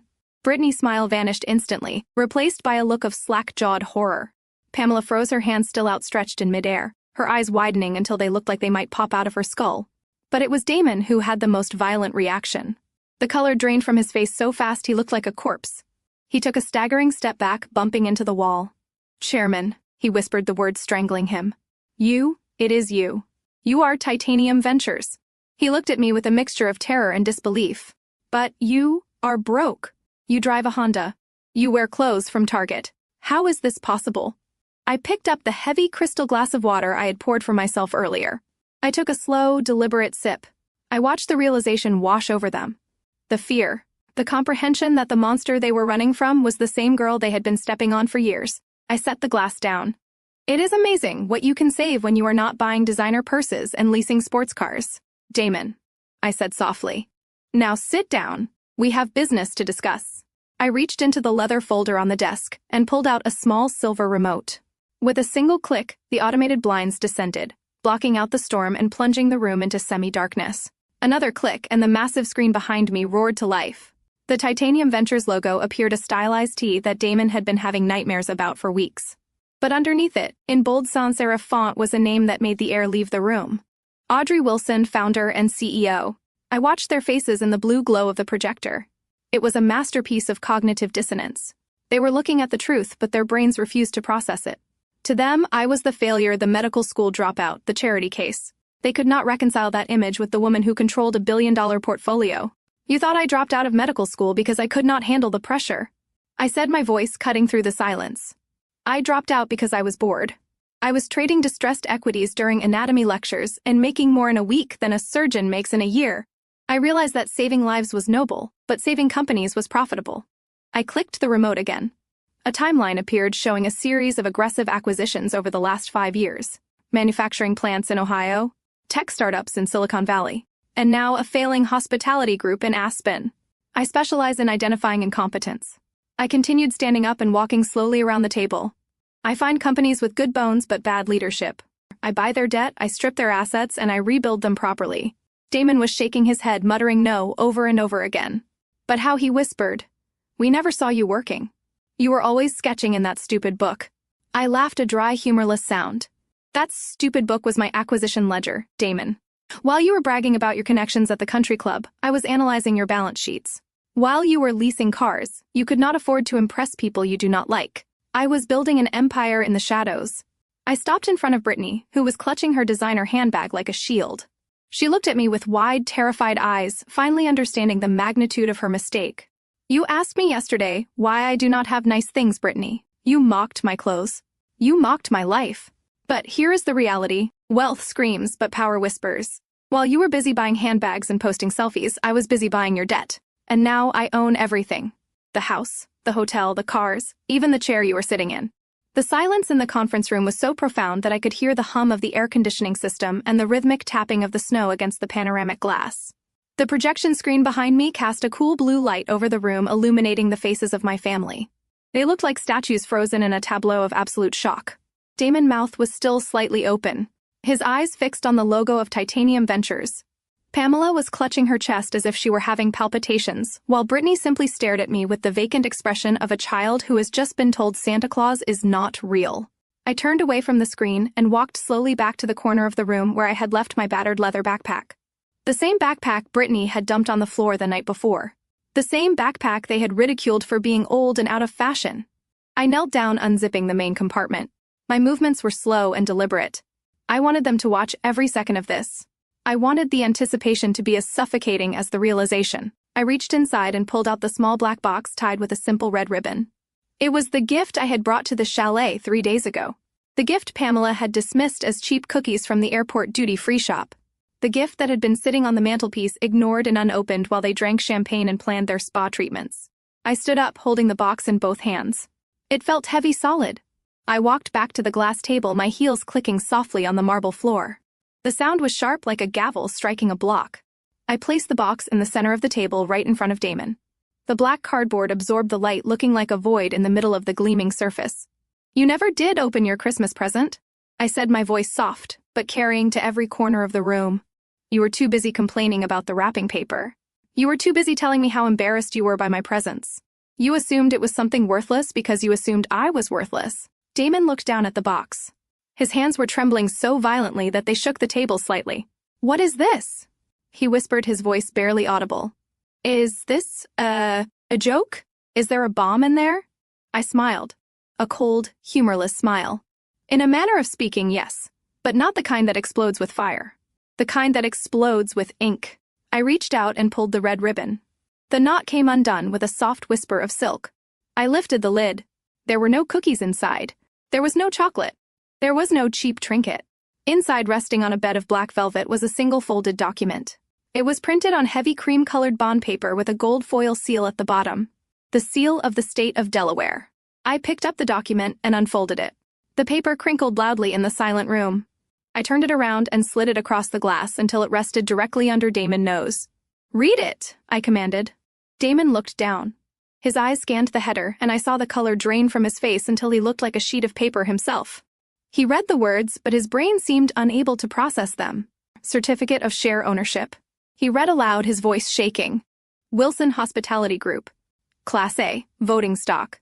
He looked up at me, confusion, warring with terror in his eyes. I do not understand. This says 60%. This says Titanium Ventures owns 60% of the company. I leaned forward, resting my knuckles on the table. It is a debt-to-equity conversion, Damon. It is a standard clause in the distressed asset contracts you signed without reading. When a borrower defaults on a loan of this magnitude and fails to demonstrate liquidity within 24 hours, the lender has the right to convert the outstanding debt into equity at a valuation of their choosing. Since your company is currently technically insolvent, I valued your shares at pennies on the dollar. I paused, letting the math sink in. I bought your debt for $5 million. And in exchange, I exercised my right to convert that debt into a controlling interest in your family business. I did not just buy your loan, Damon. I bought you. Pamela let out a strangled cry. You cannot do that, she shrieked, finding her voice at last. This is a family company. Your father built this. You cannot just steal it. I turned to her, my gaze hard. I did not steal it, Mother. I saved it. You were driving this company off a cliff. You were spending money. You did not have leveraging assets. You did not own and lying to your investors. If I had not stepped in, the bank would have foreclosed next week. They would have sold the hotel for parts. They would have fired the staff. They would have erased the Wilson name from Aspen entirely. I pointed a finger at the document. This piece of paper is the only reason you still have a roof over your heads right now. But make no mistake, it is my roof. It is my hotel. And from this moment on, you work for me. Brittany looked between us, her eyes wide. So wait, she stammered. Does this mean we are still rich? Or are we poor? I am so confused. Damon slammed his hand on the table, making Brittany jump. We are nothing, Brittany. He roared, his control finally snapping. She owns 51%. She owns the board. She can fire us. She can liquidate us. She can do whatever she wants. He turned to me. His face twisted with hatred. You planned this. You planned this whole thing. The silence. The sketchbook. The cheap clothes. You wanted to humiliate us. I picked up the black box and closed the lid. I did not plan for you to be incompetent, Damon. I did not plan for you to be cruel. That was all you. I just provided the capital. And as for the humiliation, you did that to yourselves. You spent years treating me like I was invisible. You thought I was weak because I was kind. You thought I was stupid because I was quiet. You never stopped to think that maybe I was just watching, learning, waiting. I looked at the lawyers who were watching the scene with professional detachment. Mr. Sterling, please record the transfer of shares in the official minutes. And please note that the former CEO, Damon Wilson, has been relieved of his duties effective immediately due to gross mismanagement and attempted fraud. Damon jaw-dropped. You cannot fire me, he sputtered. I am the family. I looked him dead in the eye. Not anymore. In business, there is no family. There are only shareholders. And the majority shareholder has just spoken. Pack your things, Damon. You have 10 minutes to clear your desk before security escorts you out. And take the black box with you. Consider it a severance package. It is the most expensive gift you will ever receive. I watched them crumble. The arrogance, the pride, the entitlement, it all turned to dust in the face of that single piece of paper. They had opened the box expecting a treat and found a guillotine, and I was the one holding the rope. The air in the conference room had turned brittle enough to snap. Damon stood by the glass table, staring down at the share certificate that had just ended his career. His face was a map of ruin. The arrogance that had defined him for the last decade had evaporated, leaving behind a hollow, desperate man who realized he was standing on a trap door that had already opened. I sat back in the leather chair watching him unravel. It was not a pleasant sight, but it was a necessary one. Mr. Sterling, I said, breaking the silence. Please note for the official record that Damon Wilson is hereby terminated from his position as CEO of Wilson Hospitality Group, effective immediately. The cause is gross negligence, fiduciary irresponsibility, and embezzlement. His access to all company accounts and properties is to be revoked within the hour. The lawyer nodded, his pen scratching across the legal pad with a sound that was louder than a scream. Damon had snapped up. Embezzlement, he choked out the word. You cannot prove that. I made bad business decisions, Audrey. Everyone makes bad decisions. That is not a crime. You cannot fire me for trying to save the company. I am the only one who knows how this place runs. If you fire me, the staff will walk. The vendors will cancel contracts. You need me. I leaned forward, resting my elbows on the polished mahogany. I do not need you, Damon. I said, my voice low and steady. I need a CEO who does not treat the company operating account like a personal piggy bank. And as for proof, I think it is time we looked at the screen again. I picked up the silver remote and clicked it. The slide on the projector changed. Gone was the timeline of Titanium Ventures acquisitions. In its place was a detailed spreadsheet of bank transfers dating back 18 months. Rows of numbers glowed in the dim light. Each line represented a transfer of funds from the hotel maintenance budget to a shell company called Sapphire Consulting, LLC. Brittany squinted at the screen, wiping her tear-stained face. Sapphire Consulting, she whispered. Who are they? We do not use consultants. Damon stiffened. His body went rigid, as if he had been electrocuted. Turn it off, he shouted, lunging toward the remote on the table. Turn it off right now. This is private corporate data. I moved the remote out of his reach. It is not private, Damon, I said coldly. It is company data. And since I own the company, it is my data. I looked at Brittany. You have been complaining for months that Damon has been stressed, that money was tight, that he was working late nights at the office to fix the books. You thought he was a martyr for the family business. I clicked the remote again. A new image appeared. It was a lease agreement for a luxury penthouse in downtown Denver. Next to it were credit card statements highlighting purchases at Cartier Tiffany and a Porsche dealership, all paid for by Sapphire Consulting, LLC. I turned to my sister. Look at the signature on the lease, Brittany. Look at the name of the tenant. It is not Damon. It is a woman named Vanessa. And those consulting fees, totaling nearly $400,000 over the last year, went directly into her bank account. That is why the hotel is bankrupt. That is why you could not afford the spa yesterday. Damon was not losing money to the market. He was spending it on his mistress. The sound that came out of Brittany was not a scream. It was a broken, jagged inhale, like someone had punched her in the gut. She stared at the screen, her eyes wide and unblinking. The Cartier bracelet on the receipt. She whispered the words, "He told me he could not afford to get me anything for our anniversary. He told me we had to sacrifice." She looked at Damon slowly. "You bought her a bracelet. You bought her a car." Damon was shaking his head frantically, sweat flying from his face. "No, Brittany, listen to me. Audrey is twisting this. It is a business arrangement. Vanessa is a legitimate contractor. She handles logistics. It is complicated. You would not understand." Brittany stood up. Her legs were shaking so badly she had to hold on to the table. "I understand perfectly," she said, her voice rising to a shriek. "You stole from us. You stole my inheritance. You stole our home. And you gave it to some woman in Denver while I was clipping coupons and begging my followers for $5. You are not just a failure, Damon. You are a monster." She picked up her glass of water and threw the contents in his face. The water splashed over his expensive suit, soaking his shirt and dripping down his nose. He stood there stunned, blinking the water out of his eyes. The room was silent, save for Brittany sobbing. Pamela had sunk into a chair, her hand over her mouth, staring at the floor, unable to even look at her son-in-law. "It is over, Damon," I said calmly. "I have already forwarded this file to the district attorney. You are not just fired. You are facing criminal charges for fraud and embezzlement. You are going to prison." That was the breaking point. The realization that he had lost everything, his job, his wife, his freedom, snapped something inside him. He let out a roar of pure primal rage. His face twisted into a mask of hatred. He did not look at Brittany or Pamela. He looked only at me, the cause of his destruction. "You bitch!" he screamed. "You ruined everything. I will kill you." He launched himself across the table. He moved faster than I expected, scrambling over the glass surface, scattering papers and overturning the pitcher of water. His hands were clawed, reaching for my throat. His eyes were wide and bloodshot, filled with murderous intent. I did not move. I did not flinch. I simply sat there watching him come. Before his fingers could graze my skin, two large shadows detached themselves from the wall near the door. The security team I had stationed in the room moved with terrifying efficiency.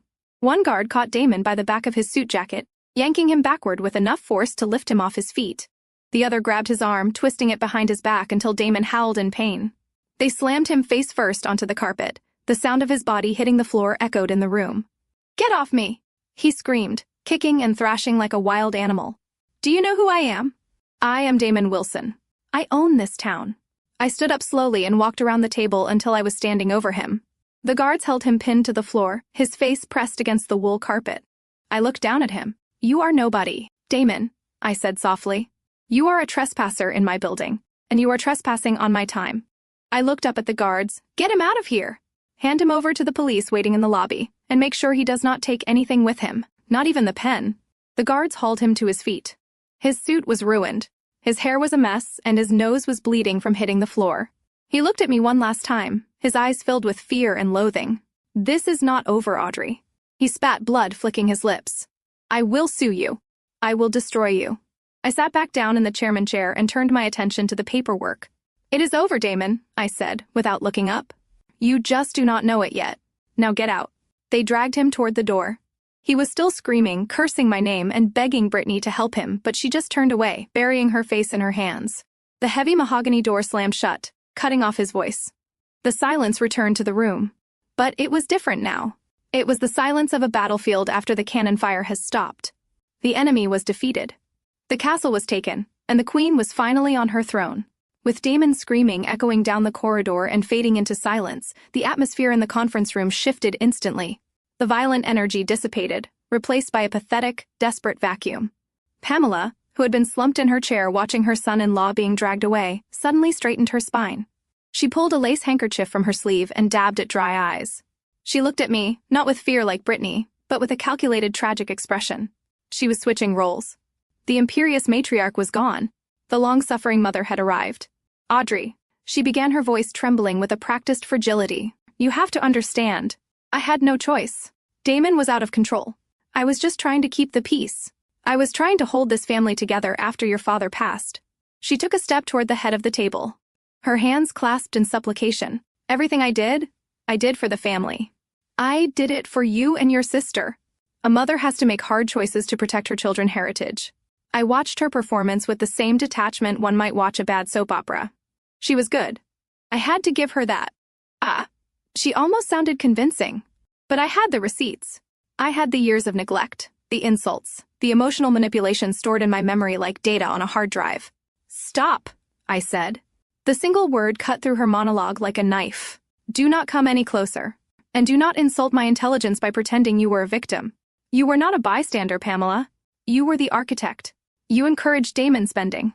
You appraised my cabin behind my back. You were ready to sell my father's legacy to buy yourself another season of galas and champagne." Pamela froze her mask, slipping slightly. "But I am your mother," she whispered. "You cannot leave me destitute. You cannot throw me out into the snow. Think of what people will say." I leaned back in the leather chair, tapping my pen against the glass table. "You are right," I said. "I am not a monster. I do not believe in leaving family on the street regardless of how toxic they are. I have made arrangements for you." Hope flared in her eyes. She thought she had won. She thought she could manipulate her way back into comfort. "Thank you, darling," she breathed. "I knew you had a good heart. I can stay at the chalet then." I shook my head slowly. "No, the chalet is a company asset, and it is being liquidated to cover the debts you incurred.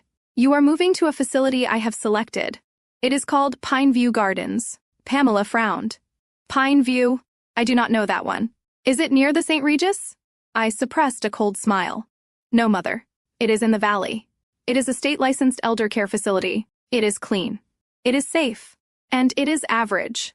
Strictly average. You will have a semi-private room, which means you will have a roommate. Meals are provided in the cafeteria at set times.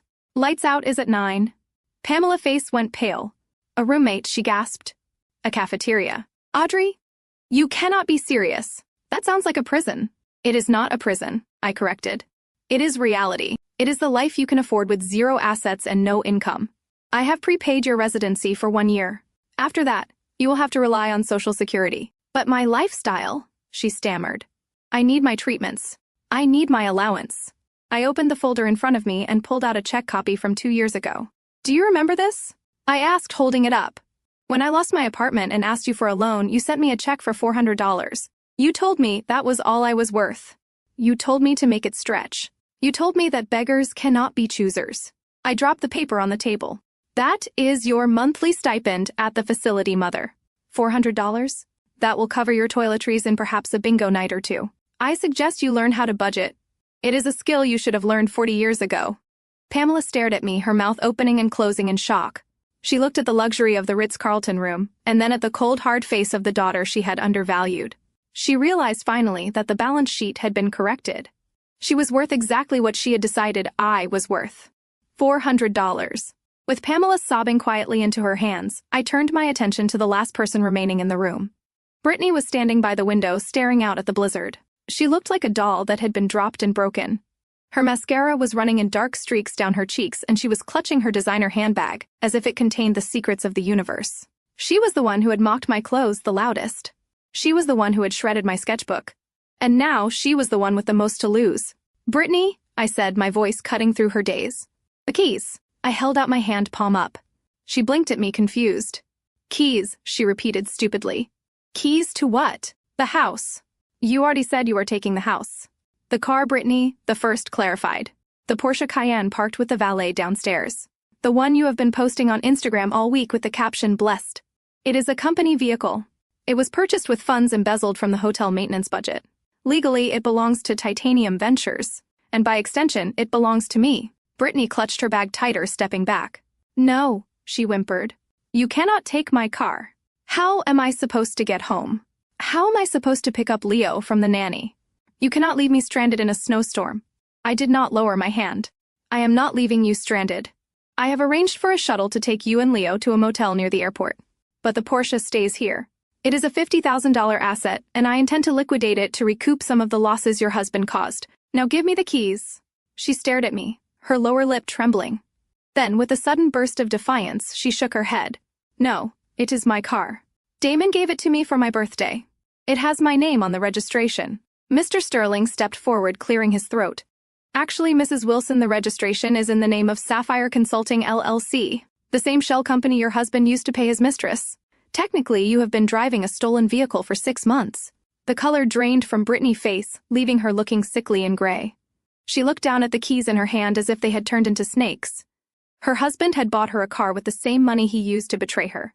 The symbol of her status was actually a symbol of her humiliation. She dropped the keys onto the glass table.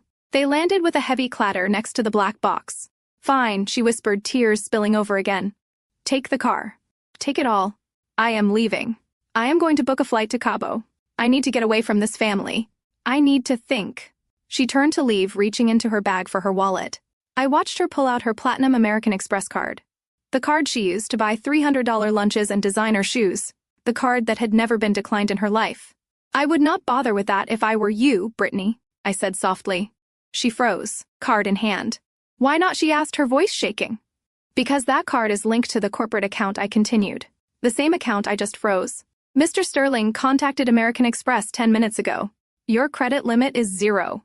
Your bank accounts have been locked pending the forensic audit of Damon fraud.